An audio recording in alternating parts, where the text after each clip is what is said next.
പല വിദഗ്ധരും നടത്തിയിട്ടുള്ള പ്രവചനങ്ങൾ പോലെ തന്നെ മിഡിൽ ഈസ്റ്റിൽ കാര്യങ്ങൾ കൈവിട്ടു പോവുകയാണ്. ശത്രുരാജ്യങ്ങളെല്ലാം തന്നെ ആയുധങ്ങൾ മൂർച്ചകൂട്ടി കാത്തിരിക്കുകയാണ്. ഇസ്രായേൽ ആണെങ്കിൽ ശത്രുക്കളുടെ ഓരോ തലവന്മാരുടെയും തലകൾ കൊയ്തുകൊണ്ടിരിക്കുകയാണ്. പക്ഷേ യുദ്ധം കൈവിട്ടു പോകാതിരിക്കാൻ ഇപ്പോഴും മധ്യസ്ഥ രാജ്യങ്ങൾ ചർച്ചകൾ നടത്താനുള്ള ശ്രമങ്ങളുമായി മുൻപോട്ട് പോകുന്നുണ്ട്. ഒരുപാട് തവണ പല രാജ്യങ്ങളിലുമായി പല പ്രതിനിധികളും ചർച്ചകൾ നടത്തിയെങ്കിലും നിരാശ തന്നെയായിരുന്നു ഫലം. എന്നിട്ടും വീണ്ടും ഗാസയിൽ വെടിനിർത്തൽ ചർച്ചയ്ക്ക് തയ്യാറാകണമെന്ന് ഹമാസിനോടും ഇസ്രായേലിനോടും മധ്യസ്ഥ രാജ്യങ്ങൾ വീണ്ടും അഭ്യർത്ഥിച്ചിരിക്കുകയാണ്. അമേരിക്കയും ഖത്തറും ഈജിപ്തുമാണ് സംയുക്ത പ്രസ്താവന പുറപ്പെടുവിച്ചത്. യുദ്ധം പശ്ചിമേഷ്യയിലാകെ വ്യാപിക്കുമെന്ന ആശങ്കയ്ക്കിടെയാണ് അമേരിക്കയും ഖത്തറും ഈജിപ്തും ചേർന്ന് വെടിനിർത്തൽ ചർച്ചകൾ പുനരാരംഭിക്കാൻ ശ്രമിക്കുന്നത്. ഇസ്രായേലും ഹമാസും എത്രയും പെട്ടെന്ന് വെടിനിർത്തൽ ചർച്ചയ്ക്ക് തയ്യാറാകണമെന്ന് 3 രാജ്യങ്ങളും ചേർന്ന് തയ്യാറാക്കിയ സംയുക്ത പ്രസ്താവനയിൽ ആവശ്യപ്പെടുന്നു. ഓഗസ്റ്റ് 15-ന് ദോഹയിലെ കൈറോയിലോ ചർച്ച നടക്കും. ചർച്ചയ്ക്ക് പ്രതിനിധികളെ അയക്കാമെന്ന് ഇസ്രായേൽ പ്രധാനമന്ത്രി ബെഞ്ചമിൻ നെതന്യാഹുവിന്റെ ഓഫീസ് അറിയിച്ചിട്ടുണ്ട്.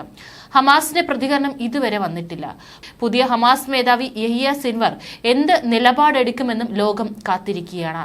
ഗാസ നേതാവ് യഹിയ സിൻവറിനെ തങ്ങളുടെ പുതിയ രാഷ്ട്രീയ നേതാവായി ഹമാസ് പ്രഖ്യാപിച്ചതിന് പിന്നാലെ മുതൽ ഇസ്രായേൽ നോട്ടമിട്ടിരിക്കുകയാണ്.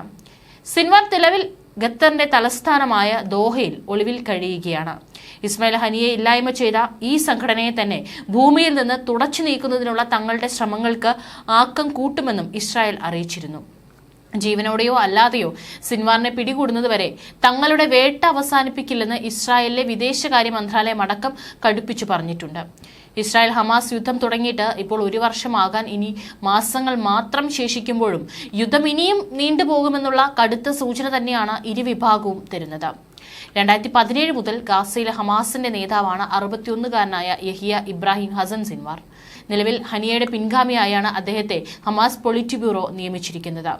2023 ഒക്ടോബർ 7-ന് ഇസ്രായേലിനെതിരെ ആക്രമണത്തിന്റെ മുഖ്യ ആസൂത്രകനും സിൻവാറാണ്.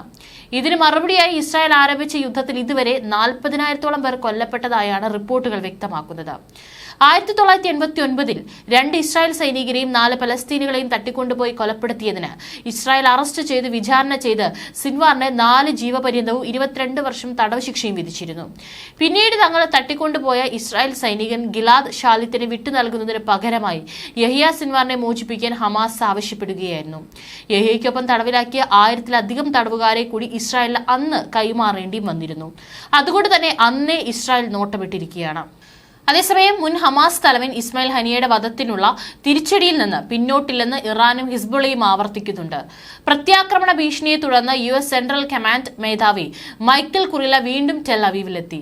ഒരാഴ്ചക്കിടെ 2ാം തവണയാണ് മൈക്കൽ കുറില ഇസ്രായേലിലെത്തുന്നത്. ഇന്ന് ഗാസയിൽ ഗാന്യൂസിൽ 30 ഇടങ്ങളിലാണ് ഇസ്രായേൽ ബോംബിട്ടിരിക്കുന്നത്. നിരവധി പേരാണ് കൊല്ലപ്പെട്ടിരിക്കുന്നത്. കരമാർഗവും ഗാന്യൂനിസിൽ ആക്രമണം കടുപ്പിക്കുന്നുണ്ട്. ഗാന്യൂനിസിലെ മുഴുവൻ പേരും ഒഴിഞ്ഞു പോകണമെന്നാണ് ഇസ്രായേലിന്റെ മുന്നറിയിപ്പ്. ഹമാസ് കമാൻഡർ സാമിർ അൽ ഹജ്ജിനെ കൊലപ്പെടുത്തിയെന്ന് ഇസ്രായേൽ സേനയും അറിയിച്ചു. ഗാസയിലെ ഖാൻ യൂനിസിൽ ഇസ്രായേൽ വീണ്ടും കരയുദ്ധം ആരംഭിച്ചു എന്നുള്ള വാർത്തകളാണ് പുറത്തുവരുന്നത്. ഒരിക്കൽ യുദ്ധവും റെയ്ഡും നടത്തി ഖാൻ യൂനിസിനെ വെളുപ്പിച്ച് അതിനുശേഷം ഇസ്രായേൽ സൈന്യം അവിടെ നിന്നും പിൻവാങ്ങിയതാണ്. വീണ്ടും അവർ മടങ്ങിവന്നു ഒരു യുദ്ധത്തിന് വേണ്ടി. ആകാശത്തു നിന്നും കരയിൽ നിന്നും അവിടെ യുദ്ധം നടത്തുകയാണ് എന്നുള്ള വാർത്തകളാണ് പുറത്തുവരുന്നത്.